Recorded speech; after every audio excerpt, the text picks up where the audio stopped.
kepada Tuhan Allah kita di tempat ini maupun di rumah masing-masing atas anugerah dan kasih-Nya.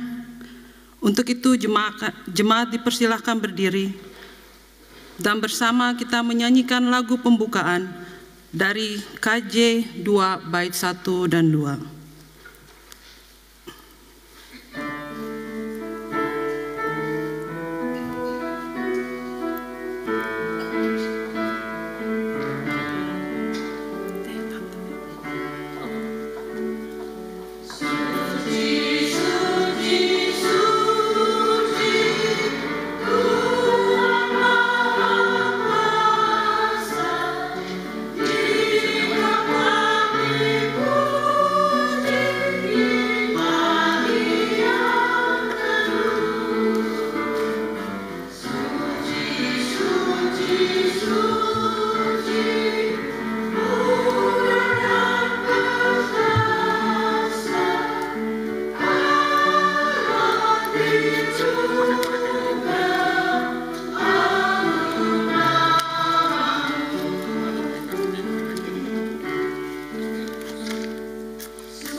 Saudara-saudara yang terkasih, marilah kita mulai ibadah ini dengan pengakuan bahwa pertolongan kita adalah dalam nama Tuhan, yang tetap setia selama-lamanya. Kasih karunia dan damai sejahtera dari Allah Bapa kita dan dari Tuhan Yesus Kristus dan Roh-Nya yang kudus menyertai saudara sekalian. Amin. Silahkan duduk. Saudara-saudara yang terkasih, pada hari Minggu ini kita masuki Minggu Diakonia dan tema ibadah kita adalah Allah sumber segala kasih karunia telah memanggil kamu untuk melayani. Dan tema khusus hari ini adalah hati Bapa dan hati kita. Mari kita siapkan hati kita untuk menyambut Tuhan dengan Kidung Jemaat 353. Sungguh lembut Tuhan Yesus memanggil.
Dan saya akan bacakan ayat pembimbing dari Lukas 15 ayat 7.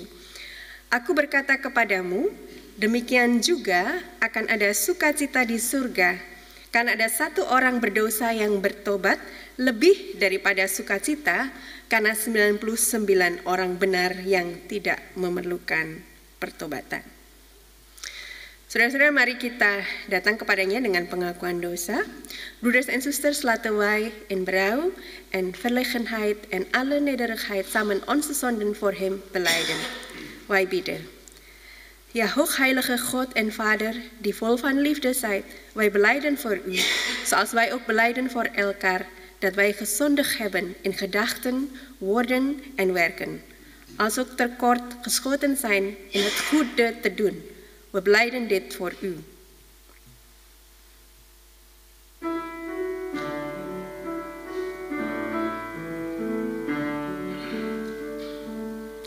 Tuhan, kasihani kami.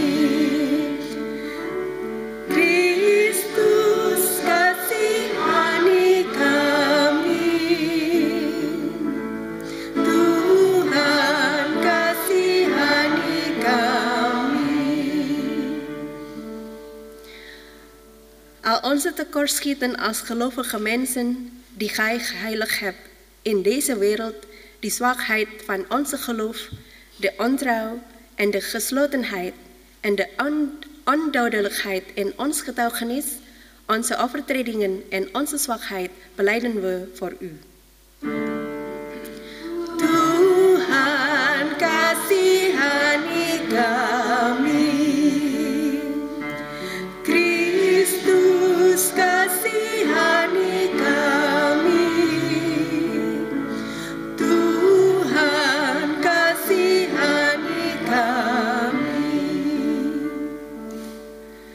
Vergeef ons onze zonden en schenk ons uw vrede, ja Vader. Verlos ons van onze zonden en vernieuw ons leven in Jezus Christus, de zaligmaker van de wereld. Amin.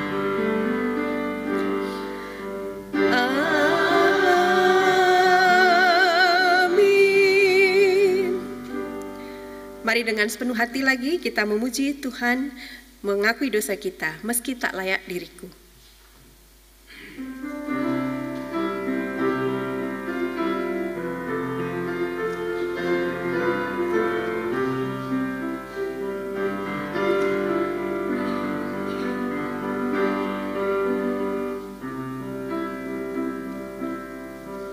Meski tak layak diriku, tetapi karena darah-Mu dan karena Kau memanggilku, ku datang Yesus padamu.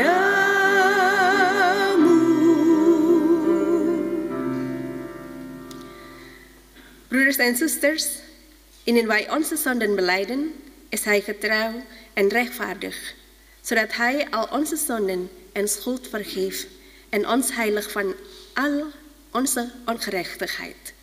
Daarom laten we elkaar ook vergeven en ons verontschuldigen die een tegenover de ander, opdat de liefde van Christus duidelijk is in ons dagelijks leven. Berita anugerah akan saya bacakan dari Roma 6 ayat 23. Sebab upah dosa ialah maut, tetapi karunia Allah ialah hidup yang kekal dalam Kristus Yesus Tuhan kita. Kita sambut dengan memuji dari Kidung Jemaat 395, betapa indah harinya.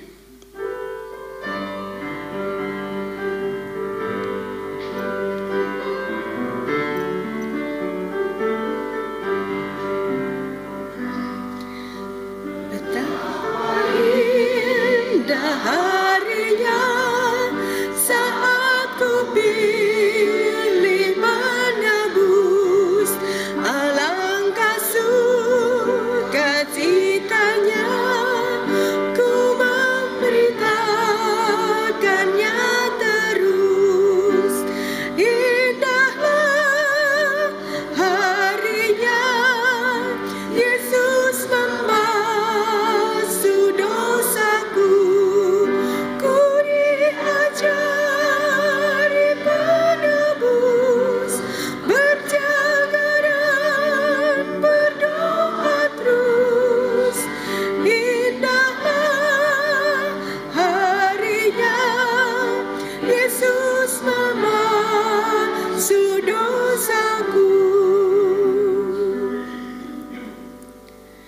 Ik zal de richtlijnen tot het nieuwe leven lezen. Zuster en broeders, we verzoeken u te gaan staan en te luisteren naar de richtlijnen voor nieuwe leven, zoals geschreven staat in Romeinen 6, vers 11 tot en met 14. En ik zal in Indonesisch lezen. Demikianlah hendaknya kamu memandangnya, bahwa kamu telah mati bagi dosa, tetapi kamu hidup bagi Allah dalam Kristus Yesus. Sebab itu, hendaklah dosa jangan berkuasa lagi di dalam tubuhmu yang fana, supaya kamu jangan lagi menuruti keinginannya. Dan janganlah kamu menyerahkan anggota tubuhmu kepada dosa untuk dipakai sebagai senjata kelaliman, tetapi serahkanlah dirimu kepada Allah sebagai orang-orang yang dahulu mati, tetapi yang sekarang hidup. Dan serahkanlah anggota-anggota tubuhmu untuk menjadi senjata-senjata kebenaran. Sebab kamu tidak akan dikuasai lagi oleh dosa, karena kamu tidak berada di bawah hukum Taurat, tetapi di bawah kasih karunia. Demikianlah firman Tuhan. Dan ada Kindernevendienst? Oke, enggak ada. Baik, silahkan duduk. Sebelum kita membaca dan merenungkan firman Tuhan, kita akan menaikkan doa lebih dahulu. Lata bersama bida. Mari kita berdoa. Tuhan Allah Bapa yang di surga, pagi hari ini kami menghadap hadirat-Mu. Kami bersyukur kami ada di sini semua karena anugerah Tuhan, bukan karena kebaikan kami. Dan kami ingin membaca, merenungkan firman-Mu. Kami mohon Roh Kudus hadir. Roh Kudus sendiri yang berbicara kepada masing-masing secara pribadi dan memberi hikmat sehingga kami mengerti apa yang kami baca. Kami sungguh-sungguh mendengar dengan hati kami firman yang disampaikan melalui mulut hamba-Mu. Bila Tuhan juga memakai hamba-Mu untuk menjadi alat Tuhan untuk berbicara kepada jemaat Tuhan di tempat ini. Kuduskan hamba-Mu dan biarlah kasih karunia dan karunia Roh Kudus yang Tuhan curahkan kepada hamba-Mu. Onze Vader in de hemel, wij willen luisteren naar uw woord en Heilige Geest helpt ons zodat we Gods woord kunnen begrijpen en ons leven kunnen schijnen. En we bidden in de naam van Jezus Christus. Amin. Silakan. Pembacaan firman Tuhan terambil dari Lukas 15, ayatnya yang pertama sampai dengan keempat dan dilanjutkan dengan ayat yang ke-11 sampai dengan 32.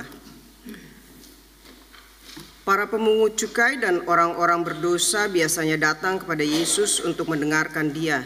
Maka bersungut-sungutlah orang-orang Farisi dan ahli-ahli Taurat, katanya. Ia menerima orang berdosa dan makan bersama-sama dengan mereka. Lalu ia mengatakan perumpamaan ini kepada mereka. Siapakah di antara kamu yang mempunyai 100 ekor domba, dan jikalau ia kehilangan seekor di antaranya, tidak meninggalkan yang 99 ekor di padang gurun dan pergi mencari yang sesat itu sampai menemukannya? Yesus berkata lagi, ada seorang mempunyai 2 anak laki-laki. Kata yang bungsu kepada Yesus berkata lagi, ada seorang mempunyai 2 anak laki-laki. Kata yang bungsu kepada ayahnya, Bapa, berikanlah kepadaku bagian harta milik kita yang menjadi hakku. Lalu ayahnya membagi-bagikan harta kekayaan itu di antara mereka. Beberapa hari kemudian, anak bungsu itu menjual seluruh bagiannya itu lalu pergi ke negeri yang jauh. Di sana ia memboroskan harta miliknya itu dengan hidup berfoya-foya. Setelah dihabiskannya semuanya, timbullah bencana kelaparan di dalam negeri itu dan ia pun mulai melarat. Lalu ia pergi dan bekerja pada seorang majikan di negeri itu. Orang itu menyuruhnya ke ladang untuk menjaga babinya. Lalu ia ingin mengisi perutnya dengan ampas yang menjadi makanan babi itu, tetapi tidak seorang pun yang memberikannya kepadanya. Lalu ia menyadari keadaannya, katanya, betapa banyaknya orang upahan Bapakku yang berlimpah-limpah makanannya, tetapi aku di sini mati kelaparan. Aku akan bangkit dan pergi kepada Bapakku dan berkata kepadanya, Bapa, aku telah berdosa terhadap sorga dan terhadap Bapa. Aku tidak layak lagi disebutkan anak Bapa. Jadikanlah aku sebagai salah seorang upahan bapa. Maka bangkitlah ia dan pergi kepada bapaknya.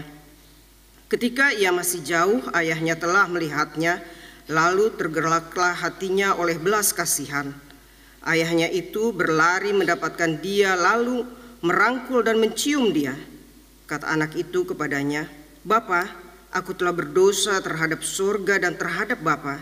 Aku tidak layak lagi disebut anak Bapa." Tetapi ayahnya itu berkata kepada hamba-hambanya, "Lekaslah, bawalah kemari jubah yang terbaik, pakaikanlah itu kepadanya, dan kenakanlah cincin pada jarinya, sepatu pada kakinya, dan ambillah anak lembu tambun itu.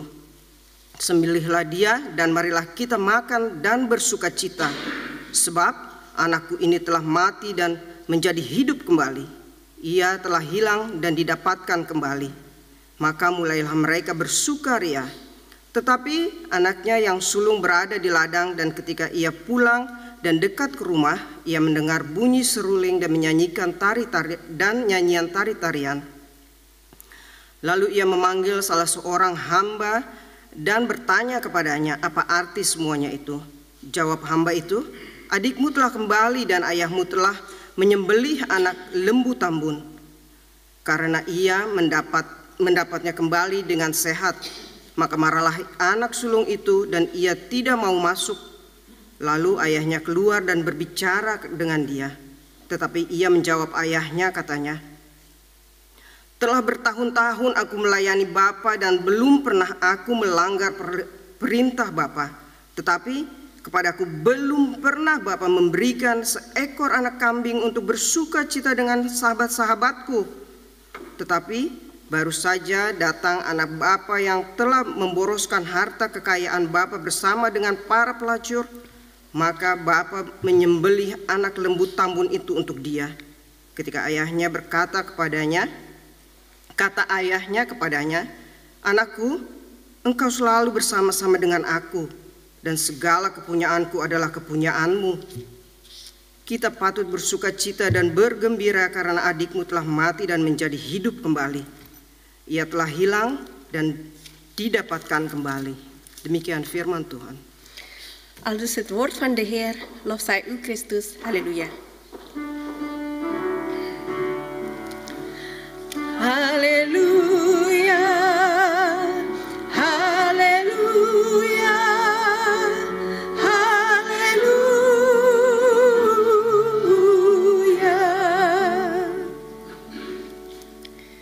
Goedemorgen, shalom. Ya, selamat pagi. Seperti tema yang tadi saya sudah sampaikan, saya akan bicara tentang hati Bapa. Dan hari ini, minggu ini, saya ingin mengajak saudara-saudara untuk memikirkan sebenarnya siapa kita sebenarnya, siapa Tuhan Yesus bagi kita yang sudah mati di kayu salib. Nah, kalau saya boleh bertanya, siapa Tuhan Yesus buat saudara? Atau siapakah Tuhan itu buat saudara? Kira-kira jawabannya apa? Yesus buat saudara itu siapa? Juru selamat,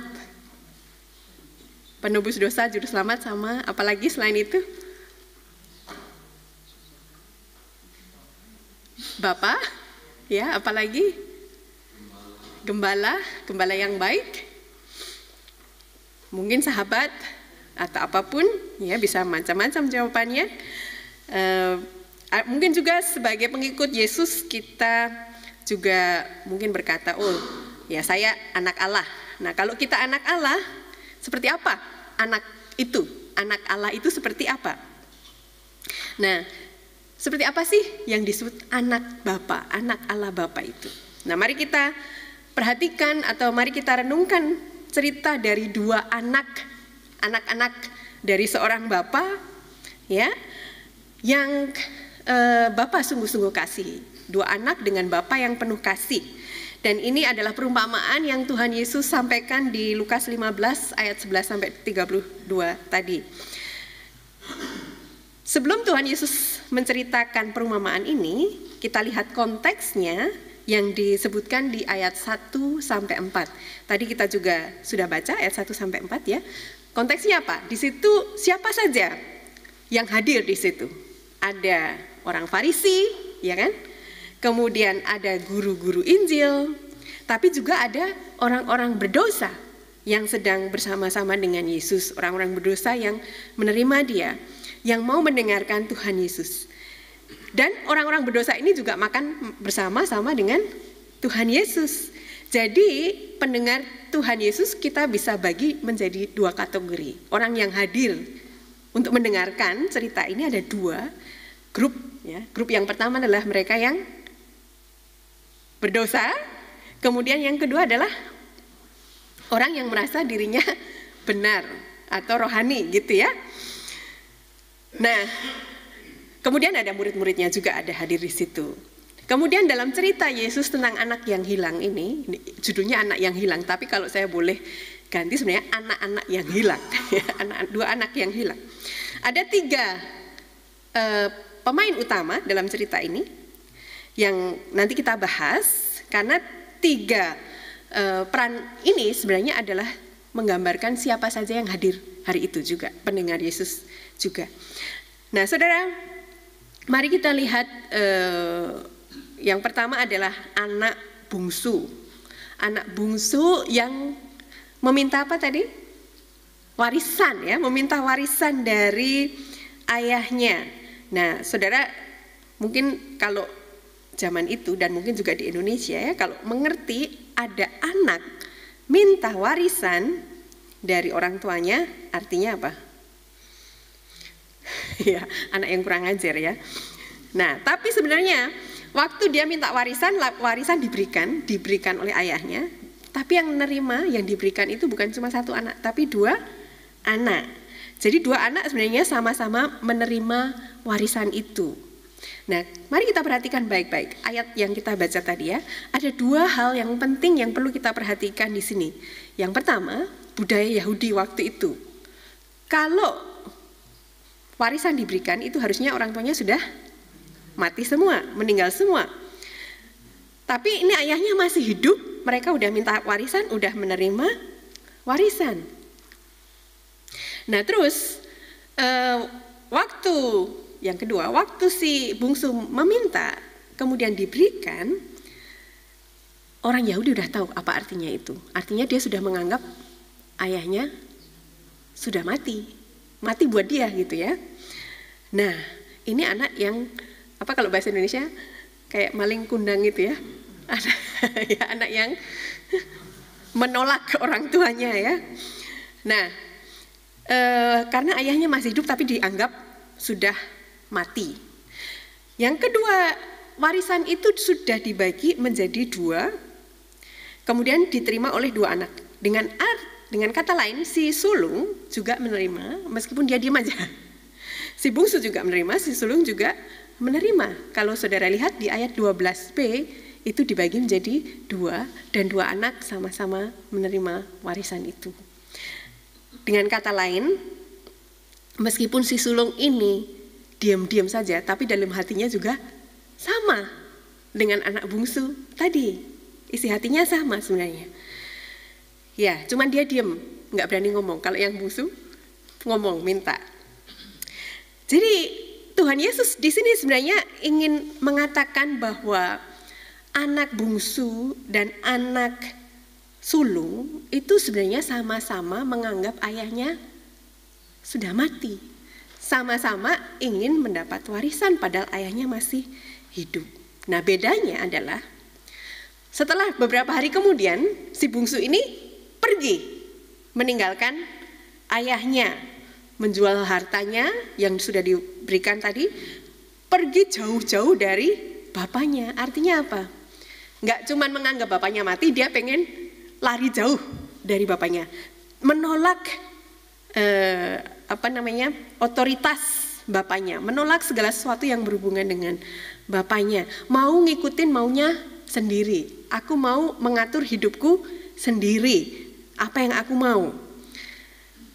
Nah, kemudian dia menjalani hidup yang apa? Yang seenaknya saja ya, warisannya dipakai seenaknya, kemudian hura-hura dan sebagainya. Saya mau bebas. Nah, orang-orang yang di dunia kita juga suka dengar itu. Saya mau bebas, nggak mau diatur. nggak mau diatur orang tua, nggak mau diatur orang lain. Nah, si anak bungsu seperti itu, seperti anak kecil yang nggak mau diatur. Lalu kemudian terjadi apa? Setelah dia foya-foya, dia mau ngikutin keinginannya sendiri, ngatur hidupnya sendiri, mau kebebasan tanpa diatur otoritas bapaknya. Akhirnya uangnya habis, lalu ada kelaparan. Nah, kalau sudah begitu baru muncul masalah. Nggak punya uang, nggak ada makanan. Dia harus kerja, bekerja keras. Dia yang tadinya nggak mau diatur orang lain, mau ngatur hidupnya sendiri, mau jadi bos atas hidupnya sendiri, sekarang dia harus kerja di bawah bos. Diatur oleh orang lain. Diatur oleh bosnya, di bawah otoritas bosnya, dia, tempat dia kerja, betul nggak? Nah, kemudian ternyata bosnya ini, ya waktu dia lapar, dia minta ampas babi, nggak dikasih kan sama bosnya. Jadi bosnya ini bos yang baik atau bos yang jahat? Ternyata bos yang jahat ya. Dia punya otoritas atas dia, tapi dia bukan orang yang baik kepadanya. Nah, dalam situasi seperti ini, dia mulai ingat ayahnya. Ayahnya juga bos. Dia juga punya banyak karyawan. Dia bandingkan bosnya yang ini dengan bos ayah tadi. Ayahnya dia yang sendiri. Nah, ayahnya ini memperlakukan karyawan-karyawannya dengan baik. Tidak ada karyawannya yang lapar. Sangat memperhatikan mereka. Semuanya bisa makan dengan cukup dan makan yang enak. Lalu dia bandingkan, ini bos saya, mau kasih ampas babi saja, tidak mau. Nah, waktu dia mulai membandingkan otoritas dua bos ini, yang satu bos di negeri asing, satu ayahnya, dia mulai sadar seperti apa karakter bapaknya sesungguhnya. Karakter bapaknya, otoritas bapaknya. Ternyata otoritas bapak dia di rumah itu memberi perlindungan kepada para karyawannya kan. Otoritas bapaknya ternyata memberi kecukupan. Apa yang mereka butuhkan semuanya dipenuhi oleh bapaknya. Akhirnya dia mulai berpikir, oh kalau begitu ada di bawah otoritas bapak, lebih enak daripada di bawah otoritas orang lain, bos yang lain. Karena bapaknya bos yang baik, ya, ada kasih waktu dia menjadi bos. Maka dia pengen pulang, tapi nggak berani pulang sebagai anak. Dia mau cari kerja, ya kan? Dia mau pulang sebagai karyawan bapaknya karena dia tahu saya tidak layak disebut anak lagi. Saya tidak layak karena sudah menganggap bapaknya mati. Dia tahu dia sudah memilih untuk meninggalkan bapaknya. Nah, dia tahu bahwa dia sudah menghapuskan bapaknya dari hidup dia. Tapi karena dia ingat kebaikan bapaknya, kemudian dia ingat karakter bapaknya sebagai bos yang baik, akhirnya dia berani pulang kepada bapaknya. Dan kemudian bapaknya juga menerima dia pada akhirnya. Saudara, perlakuan yang buruk dari otoritas yang lain, perlakuan yang buruk dari bapak yang dari bos yang beda ini membuat dia memahami betapa nikmatnya ada dalam otoritas Bapa. Sementara otoritas dunia yang di luar itu membuat dia menderita. Saudara, ini kalau kita bandingkan dengan hidup kita sendiri, kita itu juga enggan diatur oleh otoritas Tuhan, Allah Bapa. Kita nggak suka hidup kita itu dikendalikan oleh Tuhan, oleh Allah Bapa. Kita mau ngatur hidup kita sendiri, otoritas kita sendiri. Hidup kita tentukan sendiri, tidak ditentukan oleh Bapa. Kita pilih jalan kita sendiri mau kemana. Nggak mau, jalannya dipilihin oleh Allah Bapa. Dikasih nasihat atau dikasih petunjuk oleh Bapa yang beda dengan maunya kita, kadang kita nggak mau dengerin. Kita mau memilih jalan kita sendiri. Kita mau ngikutin kemauan kita sendiri, harapan kita sendiri. Mimpi kita sendiri, bukan mimpi Bapa, bukan kehendak Bapa seringkali. Kita pengen, bukan keinginan Bapa, tapi keinginan kita yang dipenuhi. Kita ngikuti ambisi pribadi kita. Kita ngikutin apa yang kita mau tuju, bukan apa yang Tuhan mau kita tuju. Akhirnya kita jatuh dalam otoritas dunia. Entah itu ambisi kerja, entah itu relasi, entah apapun. Kita tanpa sadar ada di bawah otoritas dunia. Nah, pada waktu kita melihat, ternyata otoritas dunia itu tidak membuat kita lebih baik, tidak memberikan kasih yang sempurna ternyata seperti kasih Bapa, baru kita sadar, ternyata otoritas Bapa lebih baik. Kasih Bapa lebih baik daripada kasih dunia. Nah, saudara, dunia ini memberikan banyak hal ya. Misalkan comfort, ya, hidup yang nyaman. Kalau banyak uang, hidup kamu nyaman. Itu yang ditawarkan dunia. Karir, teman-teman, hangout, ya kan, uang, party, kemarin baru saja party, kemarin baru ada yang ulang tahun. Nah, banyak hal yang ditawarkan yang kita bisa nikmati. Tapi saudara, tidak ada satu orang pun di dunia dan tidak ada satu hal pun di dunia yang bisa memperlakukan kita sebaik Tuhan memperlakukan kita. Tidak ada satu orang pun, tidak ada satu hal pun yang bisa memberikan kasih seperti Tuhan Allah Bapa mengasihi kita. Hanya waktu kita menyadari dan melihat siapa sesungguhnya Bapa, waktu kita sadar, itulah Bapa kita, karakter Bapa seperti itu, ternyata Bapa seperti itu, baru kita bisa menikmati hadiratnya, baru kita bisa menikmati kasih Bapa itu. Tidak ada orang lain yang bisa memberikan kasih yang sama. Itu kenapa anak yang bungsu kembali pulang kepada bapaknya. Sekarang kita lihat figur yang kedua. Karakter yang kedua siapa? Anak sulung. Dia terima warisan juga? Ya, dia terima warisan juga. Tapi dia tetap tinggal di rumah bapaknya. Apa yang dikerjakan di rumah bapaknya? Kerja keras, ya, dia pekerja keras. Dia tetap tinggal di rumah bapaknya, dia bekerja keras. Jadi sepertinya seperti karyawan kan. Dia berusaha keras setiap saat untuk melakukan yang terbaik, bekerja yang terbaik, seolah-olah ngikutin apa maunya bapaknya. Tapi sebenarnya dia memperlakukan bapaknya sebagai bosnya, pemberi kerja, bukan sebagai bapa. Itu kenapa waktu dia pulang ke rumah, terus dengar ada pesta buat si bungsu, dia marah. Kemudian keluar, nggak mau masuk. Terus habis itu bapaknya datang ke dia ngedumel kan ya. Dia bilang apa?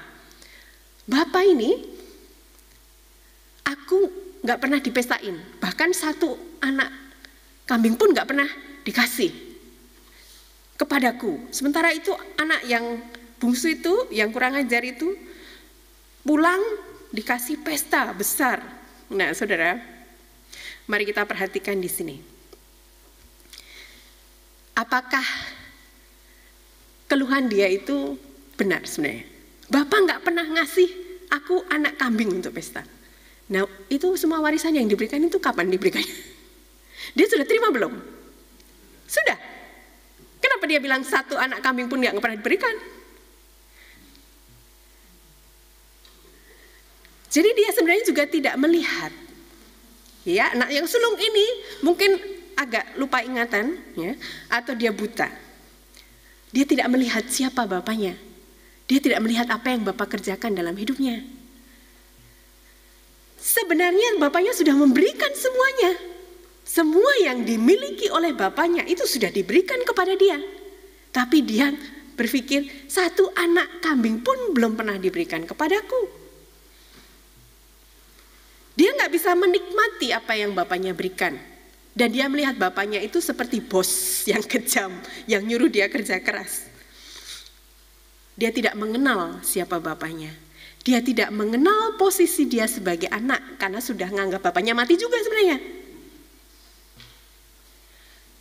Walaupun dia pekerja yang baik ya, karyawan yang kerja keras. Nah, kalau karyawan kerja keras maunya dapat apa? Saudara kalau kerja keras maunya dapat apa? Bonus ya kan? Dapat gaji, dapat bonus. Kalau dapat bonus seneng. Nah, itulah anak sulung ini. Dia berpikir saya mau kerja keras, saya dapat bonus dari si bapaknya ini yang adalah bosnya. Jadi dia ngerasa saya sudah bagus kerjanya, saya harusnya dapat bonus. Jadi dia memperlakukan ayahnya juga seperti bos. Tapi dia tidak memperlakukan dia sebagai bapak. Ini mirip dengan kita. Yang suka bekerja keras secara rohani, tapi tidak mengenal bapak. Yang suka bekerja keras di dalam atau untuk Tuhan, tapi tidak punya relasi dengan Tuhan sebagai Bapa. Tidak mengenal Tuhan dengan sungguh-sungguh, tidak menikmati hadiratnya sebagai Bapa, relasi sebagai Bapa. Bapa itu hanya tukang order yang harus nyuruh kamu harus baik, kamu harus ngerjain ini, kamu harus pelayanan, harus itu, ngikutin, tapi tidak ada relasi yang dalam dengan Bapa. Makanya kita tidak bisa menikmati anugerahnya yang sebenarnya luar biasa, yang sebenarnya sudah diberikan berlimpah, tapi tidak pernah berpikir saya sudah menerima lebih dari Tuhan. Kita tidak bisa menerima dia sebagai Bapa dan tidak menikmati relasi dengan Bapa. Akhirnya apa? Kita jadi banyak berdoa, tapi ngerasa tidak mendapat jawaban doa. Kita tidak merasa cukup diberkati. Saya kok sudah bekerja keras untuk Tuhan, kok enggak diberkati? Itu keluhan kita. Terus curiga apa? Cemburu pada orang lain. Nah itu dia kok malah diberkati ya Tuhan, kok saya sudah taat kok enggak diberkati? Kok dia hidupnya enak? Kok saya sudah ikut Tuhan kerja keras kok enggak enak hidupnya? Kita lebih suka melihat orang lain, cemburu pada orang lain. Terus kalau ada orang lain berdosa, tuh kan dia lebih buruk daripada aku.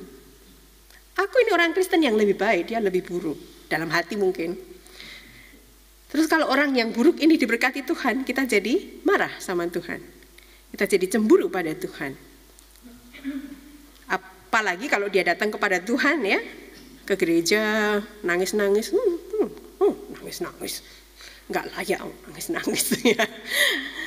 Kita jadi marah. Kita jadi marah pada Tuhan, kemudian ngambek, nggak mau pelayanan. Karena berpikir Tuhan tidak adil. Orang yang ketiga dalam cerita ini adalah Bapak. Bapak ini sudah ditolak oleh anak-anaknya, terutama anak yang bungsu yang sudah minta warisan. Tapi pada waktu anaknya datang dari jauh, ini masih jauh ya. Yang kelihatan kalau dari jauh itu kan bentuk tubuhnya saja, cara jalannya, siluetnya aja kan, betul? Tapi waktu sudah melihat siluetnya aja, dia sudah lari menyongsong anaknya. Nah saudara, perhatikan, untuk menghabiskan harta itu butuh berapa tahun? Terus habis itu dia kelaparan, nggak bisa makan ampas babi aja nggak bisa. Kira-kira masih gemuk atau udah jadi kurus? Bentuk tubuhnya udah krempeng, udah berubah, ya kan? Bajunya masih bagus? Enggak, udah jadi compang-camping. Wajahnya udah kotor, udah kepanasan, jadi tambah hitam, ya kan? Artinya dia sudah sulit untuk dikenali lagi. Waktu dia berangkat sama waktu dia pulang itu sudah sangat berbeda. Tapi dari jauh bapaknya sudah mengenali dia dan lari kepada dia. Nah, saudara, lari buat orang Yahudi yang bapak yang kaya itu sebenarnya kayak Ratu Inggris lari di depan umum. Nah, itu artinya apa? Mempermalukan diri sendiri. Tapi dia tidak peduli pada etika itu karena saking rindunya pada anaknya. Dan saking rindunya, walaupun anaknya sudah enggak seperti semula bentuknya, dia tahu itu adalah anaknya. Kalau saudara lagi nunggu-nunggu seseorang, ya, ada suara sedikit itu langsung nengok, ya betul enggak? Nah, itu ayahnya. Ayahnya selama ini menantikan dia pulang.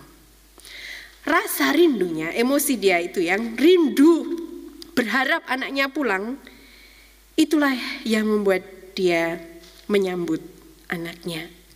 Kasihnya itu tidak dibatasi oleh norma sosial dan sebagainya. Kasihnya lebih besar dari segala sesuatu. Kasihnya itu jauh lebih besar daripada dirinya sendiri bahkan. Harga dirinya sendiri dalam cerita ini. Kerinduannya pada anaknya lebih besar dari rasa sakit gara-gara ditolak oleh anaknya itu. Betul?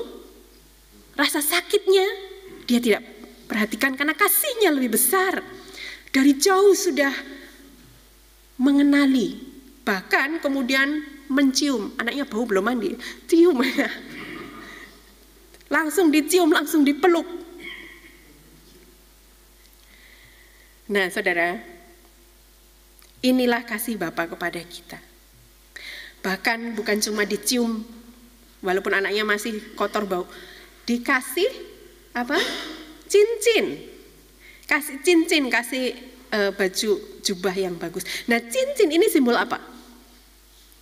Cincin zaman dulu itu kan ada cap ya.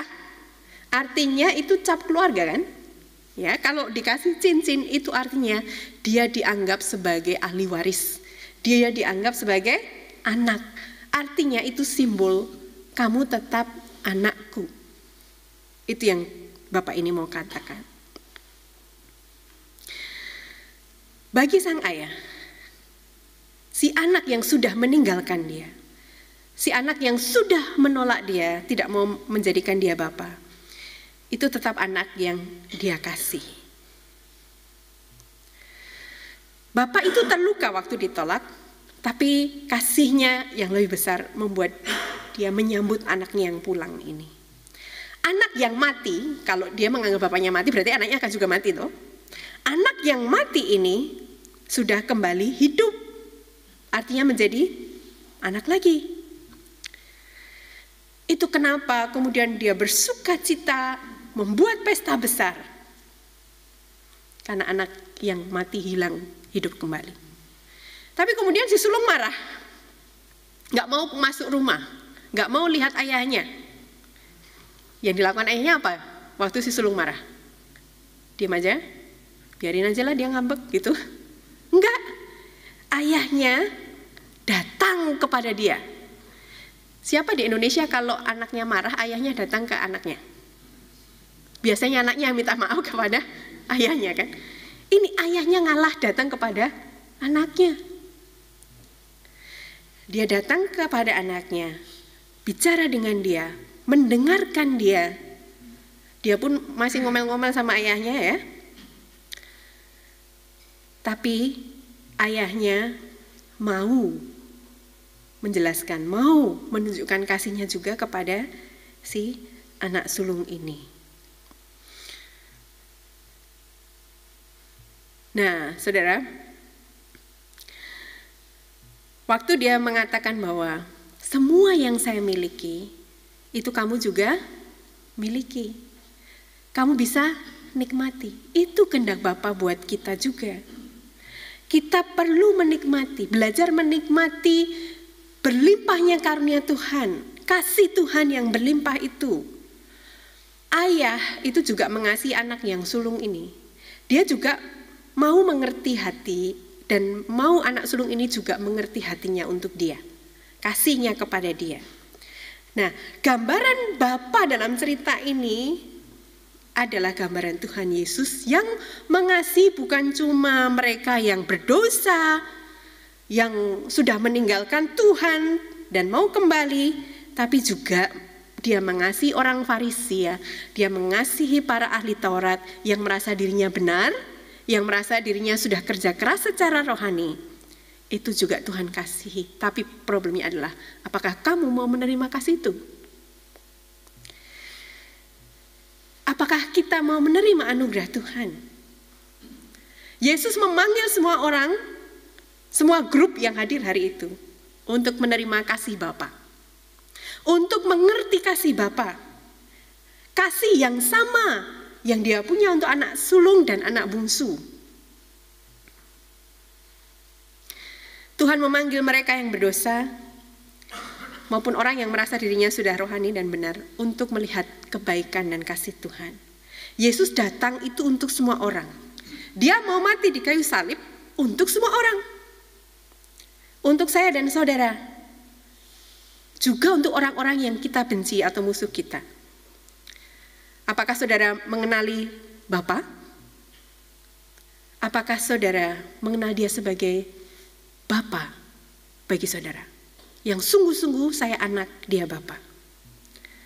Apakah kita mau bertumbuh dalam hati kita kasih seperti Bapa?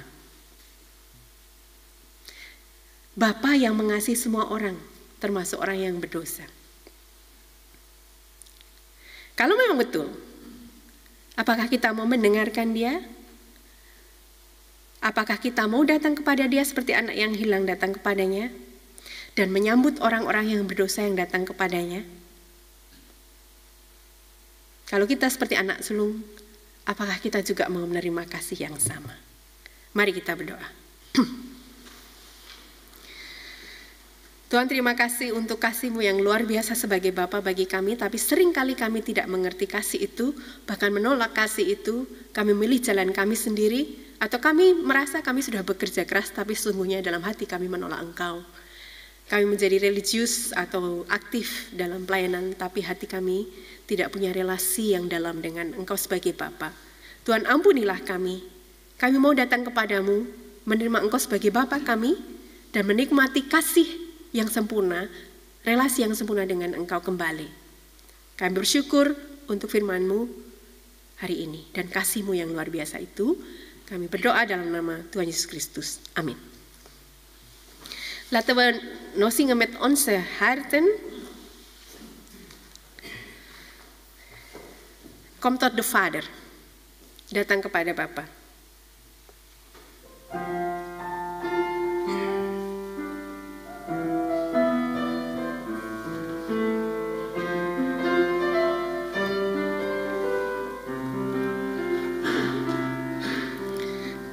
Vooruit bestaan. Kende hij je naam, hij zag je elk moment en telde elke traan. Omdat hij van je hield, gaf hij zijn eigen zoon. Hij wacht alleen nog maar totdat je komt. En wat je ook doet nu, zijn liefde blijft bestaan. Ook niets wat jij ooit deed, verandert daar iets aan. Omdat hij van je houdt, gaf hij zijn eigen zoon. En nu is alles klaar wanneer je komt. Kom tot de Vader. Kom zoals je bent. Je hart, al je pijn is bij hem bekend. De liefde die hij geeft, de woorden die hij spreekt, daarmee is alles klaar wanneer jij komt. Wat je ook doet, zijn liefde blijft bestaan. Ook niets wat jij ook deed, verandert daar iets aan. Omdat hij van je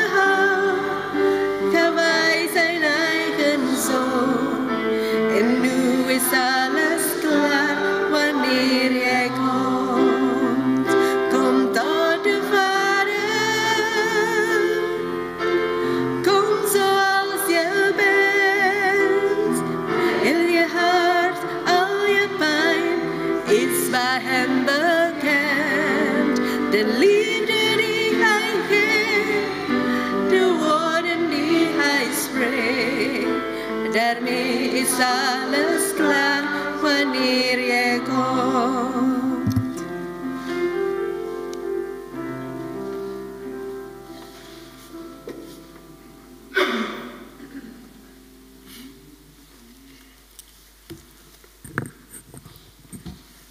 Jemaat yang terkasih dalam Tuhan Yesus Kristus, marilah kita berdiri. Mari bersama semua orang percaya di segala waktu dan tempat kita mengaku iman menurut pengakuan iman rasuli dengan hati dan mulut berkata, aku percaya kepada Allah, Bapa yang Maha Kuasa, Khalik langit dan bumi, dan kepada Yesus Kristus, anaknya yang tunggal Tuhan kita, yang dikandung daripada Roh Kudus, lahir dari anak darah Maria, yang menderita di bawah pemerintahan Pontius Pilatus, disalibkan, mati dan dikuburkan, turun ke dalam kerajaan maut, pada hari yang ketiga, bangkit pula dari antara orang mati, naik ke surga, duduk di sebelah kanan Allah, Bapa yang Maha Kuasa, dan dari sana untuk menghakimi orang yang hidup dan yang mati. Aku percaya kepada Roh Kudus, gereja yang kudus dan am, persekutuan orang kudus, pengampunan dosa, kebangkitan daging, dan hidup yang kekal. Amin.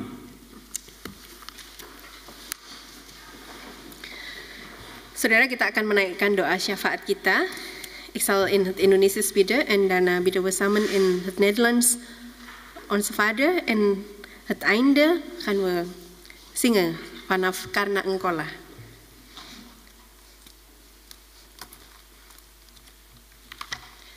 Laten we samen bidden. Tuhan Allah Bapa yang di surga, kami bersyukur untuk anugerah dan kasih-Mu. Kami ada di sini juga karena anugerah-Mu, tapi kami mau mengingat saudara-saudara kami yang lain yang tidak bisa hadir hari ini karena sakit atau pergumulan hidup. Kiranya Tuhan juga hadir dalam kehidupan mereka, dan mereka juga boleh menikmati relasi dan anugerah dalam anugerah Tuhan dalam kehidupan mereka sehari-hari. Kami berdoa untuk mereka yang bergumul, hamba-hamba Tuhan di seluruh dunia.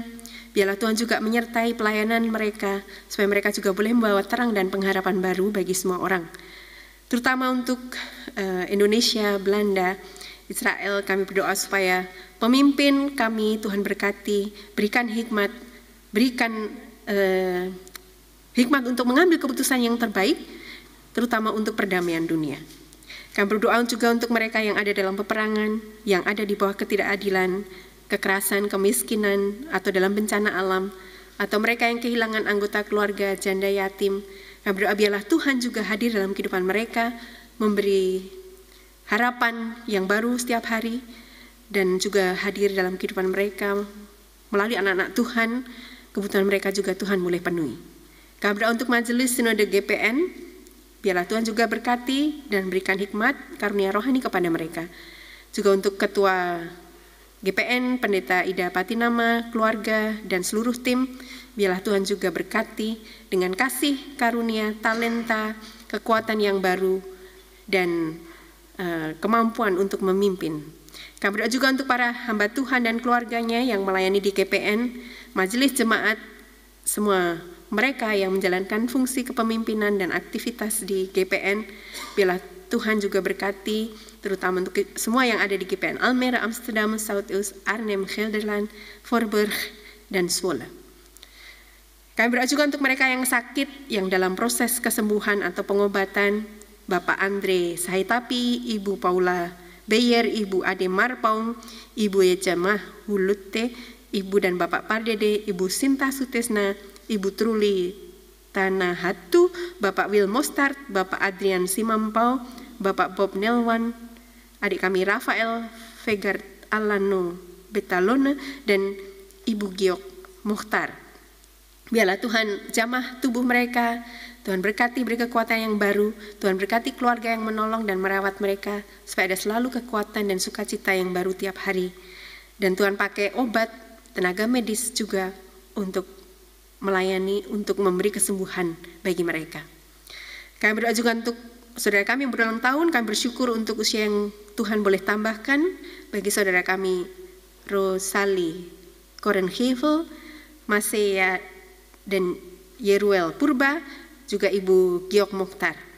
Biarlah di usia yang baru ini mereka boleh terus menikmati berkat Tuhan dan boleh menjadi berkat bagi banyak orang, bagi keluarga, dan bagi orang-orang di sekitar mereka. Kami bersyukur kami boleh menaikkan doa syafaat ini dalam nama Tuhan kami Yesus Kristus yang mengajar kami berdoa.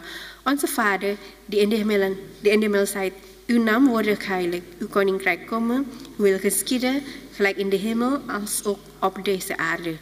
Geef ons heden ons dagelijks brood en vergeef ons onze schulden, gelijk ook wij vergeven onze schuldenaren.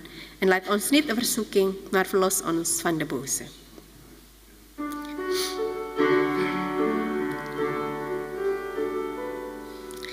Karena Engkaulah yang punya kerajaan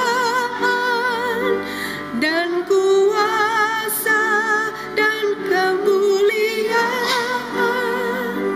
sampai selama-lamanya. Amin.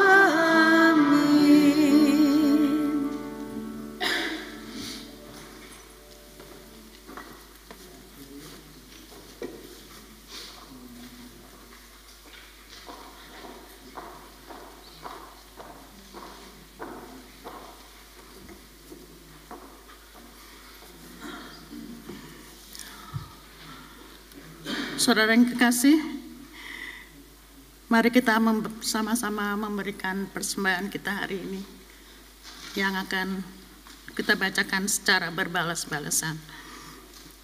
Camkanlah ini, orang yang menabur sedikit akan menuai sedikit juga. Hendaklah masing-masing memberikan menurut kerelaan hatinya, sebab Allah mengasihi orang yang memberi dengan sukacita.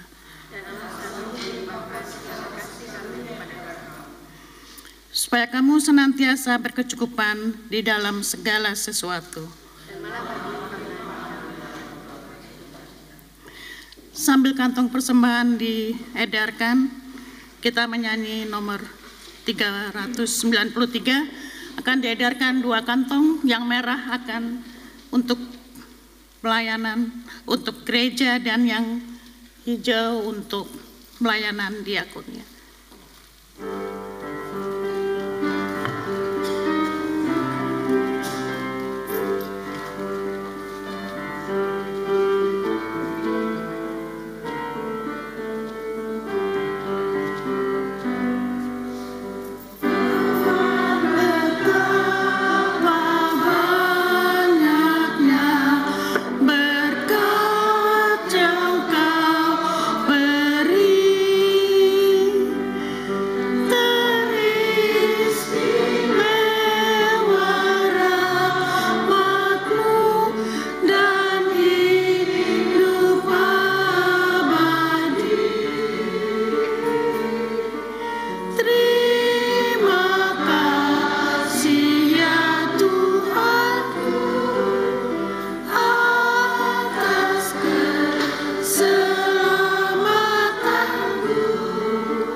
Mari kita bersama-sama membawa persembahan ini kepada Tuhan sambil mengucapkan, sekarang ya Allah kami bersyukur kepadamu dan memuji nama-Mu yang agung.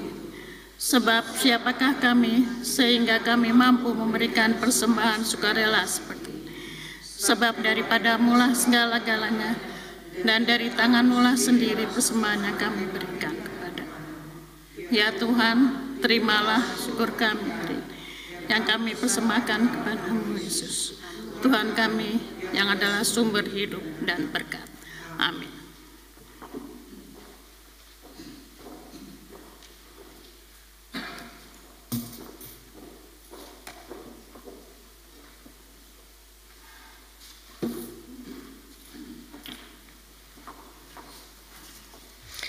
Saudara-saudara yang terkasih, kita tiba di penghujung ibadah kita. Saya undang Bapak Ibu untuk bangkit berdiri. Laten we samen staan.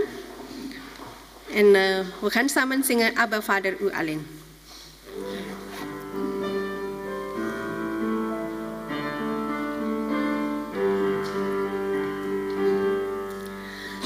Abba Vader u alleen, u behoor ik toe. U alleen doorgrondt mijn hart, u behoort het toe. Laat mijn hart steeds vurig zijn, laat nooit alleen. Abba Vader, u alleen, u behoor ik toe. Abba Vader, laat mij zijn slechts van u alleen.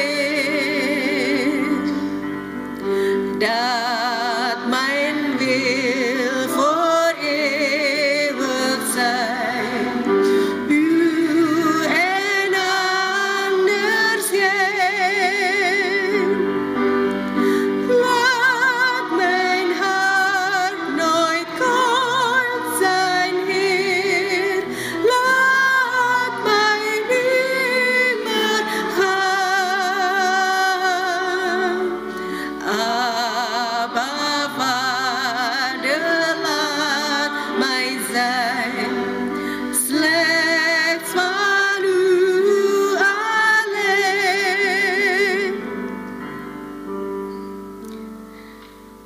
Saudara-saudara yang kekasih, dikasihi Tuhan, arahkanlah hatimu kepada Tuhan, pulanglah dengan damai sejahtera, dan jadilah saksinya dimanapun saudara berada, serta terimalah berkat Tuhan.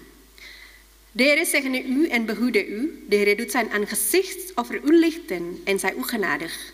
De Heer verheft zijn aangezicht over u en geeft u vrede. Amen. Amin, amin, amin. Kami sungguh yakin dan padamu bersyukur dalam nama Putramu.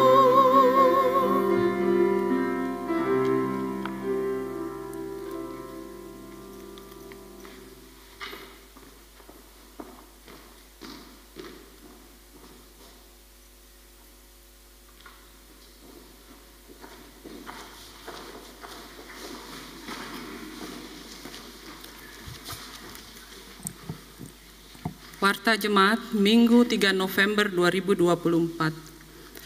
Atas nama Majelis dan Jemaat Gereja Perkin Nederland di Amsterdam Zuidoost, kami mengucapkan terima kasih kepada Ibu Betty Ciptasari yang telah memimpin ibadah pada pagi hari ini. Tuhan Yesus memberkati. Dan kepada Bapak Mardi Kale dan tim Kantoria untuk paduan musiknya pada pagi hari ini. Tuhan Yesus memberkati. Ibadah Minggu 10 November 2024 akan dimulai pada pukul 9.30 di Gedung Gereja De Driestromen, Amsterdam Zuidoost, dan akan dipimpin oleh Bapak Pendeta Chandra Gunawan. Kolekte yang terkumpul pada ibadah minggu lalu, tanggal 27 Oktober 2024 adalah sebesar 540 dan 55 sen. Kami mengucapkan banyak terima kasih. Tuhan Yesus memberkati. Gereja Perkin Nederland di Amsterdam Zuidoost bekerja sama dengan PB ASO, Program Biro Amsterdam Zuidoost, mengkoordinasi acara makan bersama untuk penduduk setempat yang diselenggarakan setiap hari Jumat sore pukul 5 sampai dengan setengah 8 malam di Buurt Huisgein. Diharapkan kehadiran Bapak, Ibu, Saudara, dan Saudari sekalian. Sekian warta jemaat pada minggu hari ini. Selamat hari Minggu, Tuhan Yesus memberkati.